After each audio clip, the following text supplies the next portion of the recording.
What the heck? I had a lot of fun writing the next poem.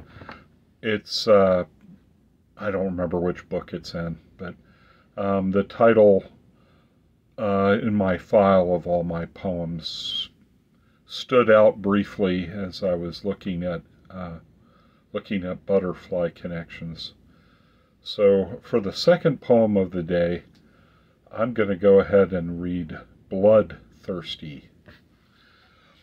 A blazing sun, the heat of a forge in a cloudless sky, wearing rags in a dusty land, I dream of rain to quench my thirst, to wash me free, to soothe my overheated mind.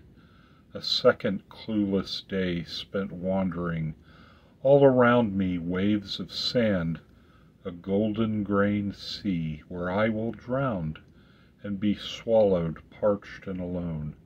I've forgotten my name, and no matter how far I walk, everything looks the same. The glare is too much, there's a shimmer in the air. In the distance, an oasis. I see palm trees, the blue crescent shape of a pond. I stagger across a moonscape of other dried up ponds, the cracked mud where water was recently, scattered bones. I don't look close, I want to run, but I'm so close to the end. I may not make it. I pass fresher corpses, dead animals, blood. Is something killing to deny other creatures water? But there's nothing I see. Behind me the sound of hooves, and a hippo bellows, the water so close, the size of a backyard swimming pool. Crystal clear I run now, with an evil thing snorting on my heels, so close at the edge,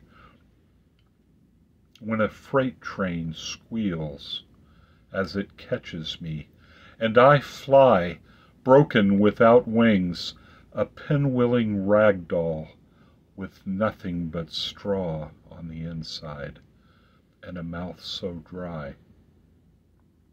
And that one was completed on a Wednesday, the 13th day of March this year. Anyway, thank you for listening. I really appreciate that people are interested, and I'm enjoying this. I really haven't read publicly very often since back in the time that I used to go to conventions and read my books, and sometimes I'd be lucky enough to read someone else's.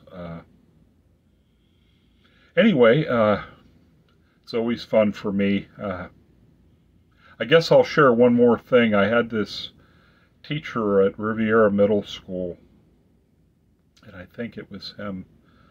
Maybe my memory's, going, but it seems like he and some of the other teachers I had in school, they'd ask you to read, and we'd take turns, all the students in the class, you'd read a paragraph or something, and I was comfortable doing that. It's just if you put me up in front of everyone back in those days, especially in Mr. Pro's class. Mr. Prosenchak was his whole name, Michael Prosenchak. Wonderful man. Anyway, in his class, which was the first time I had to do it, I would sweat and shake.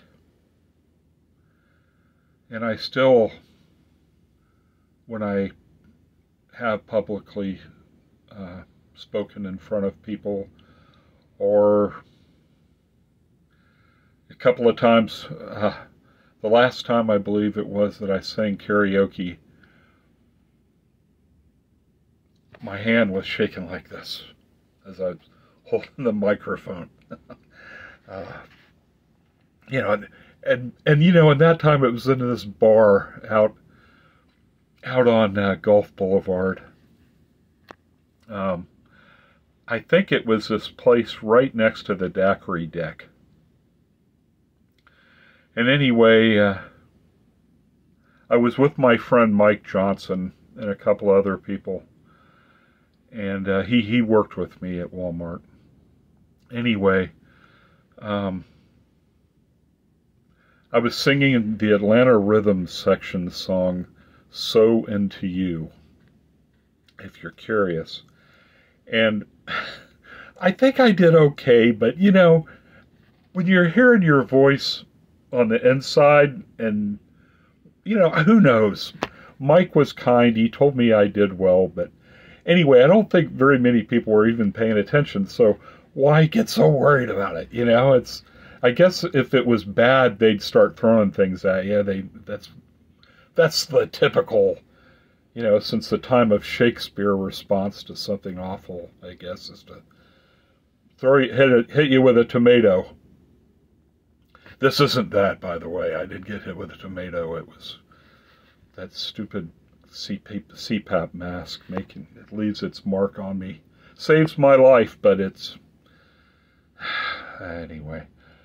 It's probably like looking at a third eye. What's that? What's that on his face? So I can't worry about it. You know, I'll go ahead and discuss it because it's the elephant in the room. Well, the elephant on the elephant. So anyway, poem number 2 complete, with probably a lot of unnecessary commentary, and but there you go. I think that's it. I'll see if there's another one. Thank you. Hope you all are having a great day.